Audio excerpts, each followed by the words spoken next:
se une a esta mesa a la distancia a mi querido Víctor Ronquillo. Vic, ¿cómo estás? Buenas tardes, bienvenido. Buenas tardes, pues aquí estoy un poco a la distancia, y bueno, pues son los imponderables de esta época tan singular que nos ha tocado vivir, Jonah. Entonces, bueno, aquí estamos con mucho gusto y hoy vamos a hablar de un tema que a mí pues me apetece mucho ponerlo sobre la mesa, ¿no?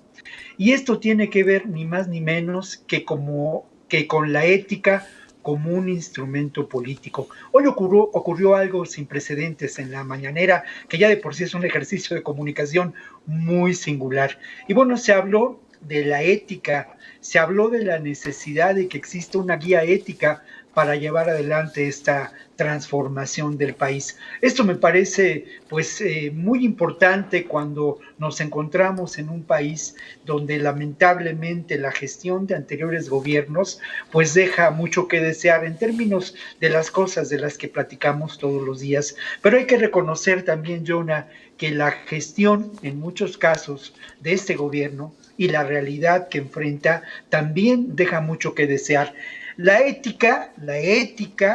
Ese amor al prójimo, esa vocación de servicio, ese querer hacer que el mundo sea mejor y que todos seamos felices, en resumidas cuentas, eso puede ser el elemento central que mueva a esa elefanta reumática que es la burocracia, que son las inercias, que son las dificultades con las que nos enfrentamos quienes en este momento participamos de la gestión pública, Jonah, porque al final de cuentas nosotros como periodistas que trabajamos en un medio como Capital 21, una televisión pública, Sí. pues somos parte de este entramado y en ocasiones pues enfrentamos, digámoslo así, debates, momentos, ¿no?, de conflicto, no solamente en relación a lo que hemos discutido en la mesa tú y yo, sino también en asuntos que tienen que ver con nuestra función, con nuestro trabajo, con nuestros salarios.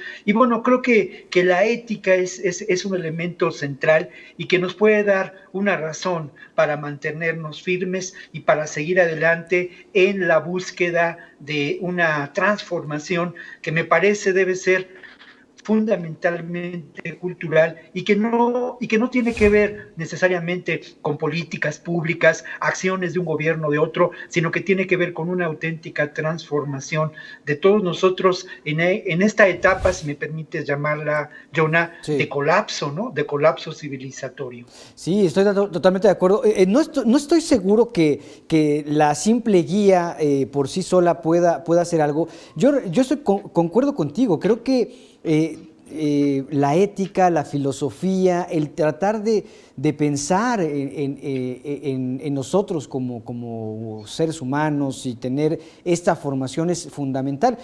Tú te acordarás que incluso querían desaparecer en un momento, creo que en el sexenio de Felipe Calderón, querían desaparecer la materia de filosofía y desaparecieron durante muchos años la materia de ética y filosofía de las escuelas. Por ejemplo, yo recuerdo mis clases de filosofía y de ética en la preparatoria, en el bachillerato, y realmente era una verdadera momento para poder reflexionar sobre a lo mejor lo que en ese momento podrías pensar que era intrascendente, pero que ahora a la distancia pues siento que me dio las herramientas necesarias para poder tener un pensamiento mucho más claro, ¿no? Sí, no, tiene razón, no basta con buenas intenciones. Estas intenciones, sobre todo en el ámbito de la gestión de un gobierno, tienen que volverse políticas públicas, tienen que volverse acciones verdaderamente transformadoras.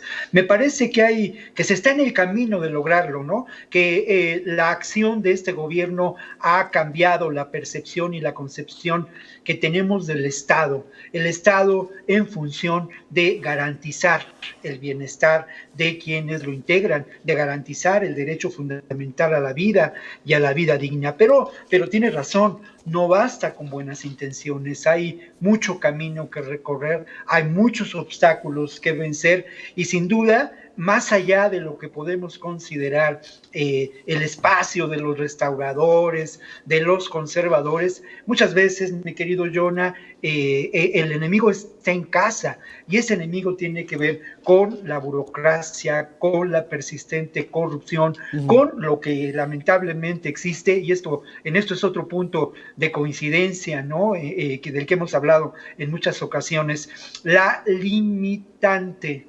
ideológica, representativa, de acción verdaderamente política de los partidos políticos en este país, ¿no? Partidos políticos que de ninguna manera, y esto es muy triste decirlo, representan el sentir ciudadano. Y claro, ahí están los conflictos que se están viviendo ahora en términos de la búsqueda, perdón que lo diga de una manera tan grave, pero las cosas hay que llamarlas por su nombre, lejos de buscar una construcción de una plataforma política que atienda a estas realidades sociales.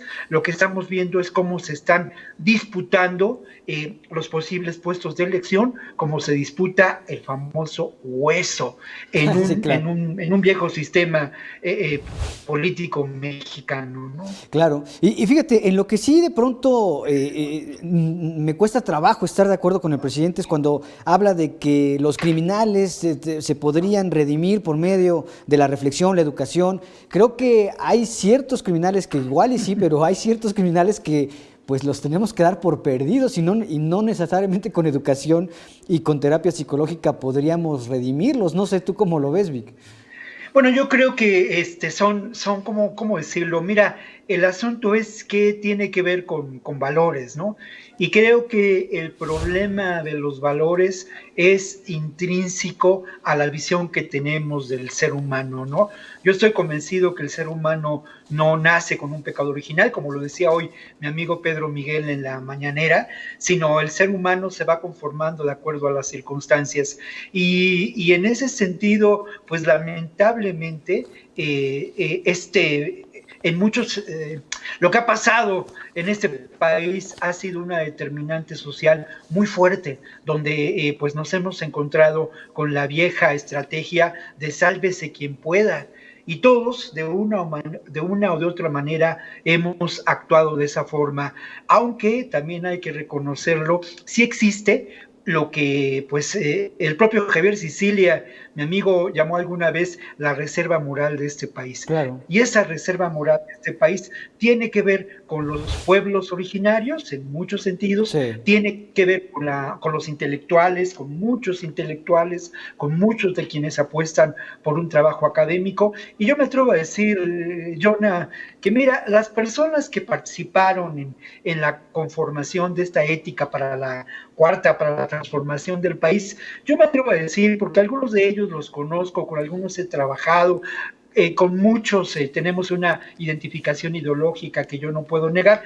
pero yo me atrevo a decir que son parte de esa reserva moral de este país y que en el fondo de todo esta reflexión que hoy en la mañana se llevó a cabo en la mañanera sobre valores es una reflexión esencialmente política, si entendemos por política el quehacer que busca el bienestar del conjunto de todos nosotros, ¿no? Claro, pues ahí está, creo que puede ser un buen ejercicio, de pronto siento que de pronto tiene podemos a lo mejor detectarle ciertos toques religiosos o cercanos a la espiritualidad, para llamarlo de esta manera mejor, pero me parece que es interesante poner sobre la discusión justamente esto, ¿no? El tema de recuperar como sociedad ciertos valores éticos y ciertos valores filosóficos que nos puedan ayudar a superar estas crisis que vivimos no nada más en México, sino en todo el mundo. Así que bueno, pues